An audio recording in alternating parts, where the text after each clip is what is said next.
Hello, हाय, मैं doctor Rishika Mutha. आज हम इस वीडियो में एक पेशेंट का रिव्यू जानने वाले हैं जिनकी हमारे यहाँ पे स्क्विंट सर्जरी हुई है।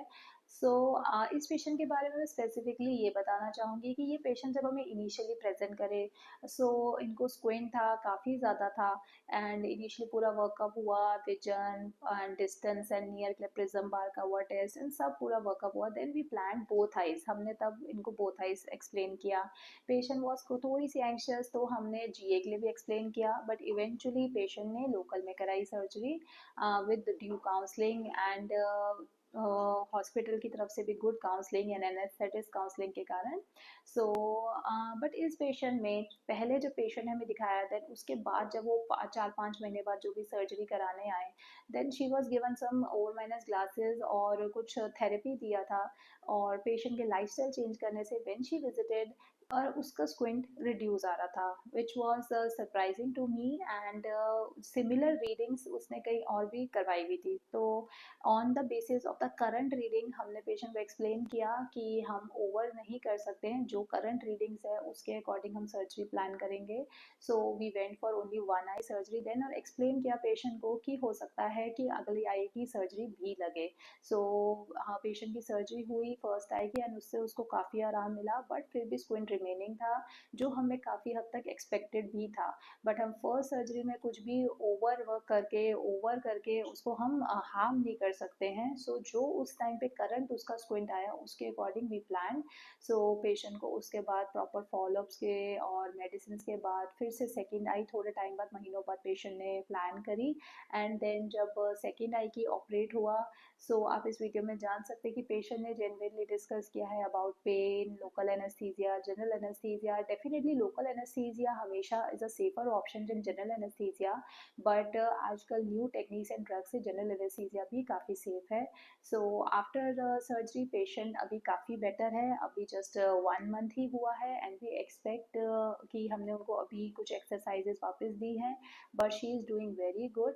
इस वीडियो में एक्सप्लेन करना चाहूँगी, कई बार ये हो सकता है कि हम सिक्वेंशियल सर्जरी प्लान करें, कि हम एक आई की सर्जरी प्लान करें, देन उसका रिजल्ट देखें और नेक्स्ट आई की। एंड कई केसेस में फर्स्ट गो में ही हम बोथ आइज की इकट्ठी स्क्विंट सर्जरी प्लान करते हैं, क्योंकि it is easy also for the patient, क्योंकि उसका टाइम भी कम लगता है। एंड जो मेडिकेशन एक आंख में डाल रहे हैं वो भी दूसरे टाइम में, everything is reduce cost wise भी एंड पेशेंट के कंफर्ट वाइज भी। But sometimes on the spot same day decisions can differ. Squint का वर्कअप हमेशा एक प्रॉपर डिटेल कराएं, एंड ट्राई कि कम से कम 1 से 2 रीडिंग्स आपकी स्क्विंट की पहले आ गई हों, तभी उसकी स्क्विंट सर्जरी अच्छे वे में प्लान हो सकती है। जैसे कि आप इस पेशेंट में देख सकते हैं कि इनके प्री और पोस्ट ऑप में, and patient is also very happy. अगर आपको भी कोई ऐसा डाउट है कि एक आंख में सर्जरी लगेगी कि दूसरी में, एक बार में दोनों करेंगे या एक के बाद दूसरी करेंगे, तो definitely consult a squint specialist. Thank you. मेरा नाम अंजलि जैन है। मैं जलगांव महाराष्ट्र से इंदौर मैम के पास आई थी। मुझे स्क्विंट का पहले से ही प्रॉब्लम था, पर 1 साल में बहुत बढ़ गया था। डर तो बहुत लग रहा था क्योंकि सबने सर्जरी सजेस्ट की थी, जैसे नेबर में रिलेटिव्स में बात की थी। तो हमारे एक नेबर थे, उन्होंने मैम का नाम सजेस्ट किया था। फिर हमने सर्च किया, हम यहाँ आए, हमने मैम को दिखाया, तो मैम ने बोला था कि दोनों आई की सर्जरी प्लान करनी होगी, पर मैम ने एक्सरसाइज भी दी थी।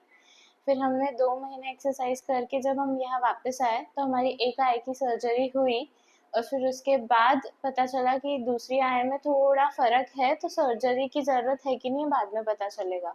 जब फर्स्ट आई की सर्जरी प्लान हुई थी तब मेरा फर्स्ट तो यही था कि मैं एनेस्थेशिया लेके ही करवाऊंगी, पर मैम ने हिम्मत दी। जो भी वहाँ डॉक्टर्स थे उन्होंने बोला कि उससे ज़्यादा प्रॉब्लम होगी तो ऐसे ही करवा लेनी चाहिए। तो वैसे सर्जरी करवाई। वैसे पेन तो लग रहा था कि बहुत होगा, थोड़ा हुआ भी, पर इतना नहीं हुआ जितना मेरे एक्सपेक्टेड था। पेन से रिलीफ भी बहुत जल्दी मिल गया। मैम ने बोला था कि 15 दिन तो लगेगा, पर मुझे तो 7 दिन में ही ठीक लगने लगा था। बस रेडनेस थोड़ी थी, पर पेन तो इतना नहीं था। फिर हमने 2 महीने बाद सेकेंड सर्जरी प्लान की, उसमें भी पेन तो लगा था कि होगा, पर इतना नहीं था क्योंकि फर्स्ट टाइम सर्जरी हो चुकी थी, तो ये सेकेंड सर्जरी थोड़ी और स्मूथली पास ऑन हो गई। और फॉलोअप के लिए भी हम हर महीने में एक बार आते ही रहे मैम के पास। तो मैम ने बहुत अच्छे से हमें बताया, समझाया, एक्सरसाइज भी दी। और अभी तो मुझे लगता है कि मेरा 99% स्क्विंट रिकवर हो चुका है।